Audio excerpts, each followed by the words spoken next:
Everyone, ఇవాళ కాబూలి శనగల curry ఏ విధంగా తయారు చేస్తామో చూద్దాం. ముందుగా శనగల్ని 6 అవర్స్ నానబెట్టి 4 విజిల్స్ దాకా ఉంచుకోవాలి.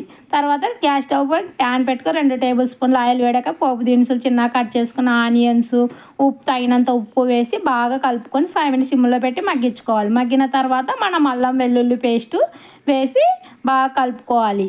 ఈ విధంగా సిమ్లో పెట్టి 5 మినిట్స్ మగ్గిన తర్వాత చిన్నగా కట్ చేసుకున్న ఆలు, క్యారెట్, పచ్చిమిర్చి చిన్నగా తురుముకున్న కొత్తిమీర, కరివేపాకు కూడా తగినంత పసుపు వేసి సిమ్లో పెట్టి మగ్గిన తర్వాత మళ్ళీ చిన్నగా కట్ చేసుకున్న టమాటాలు కూడా వేసి బాగా మగ్గించుకోవాలి.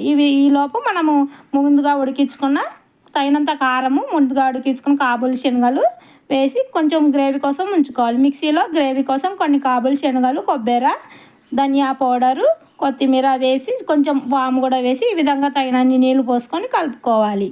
చనా మసాలా కూడా వేసుకోవచ్చు, నేను స్కిప్ చేశానండి. ఈ విధంగా పూరి చపాతీలో సూపర్ ఉంది. Thank you for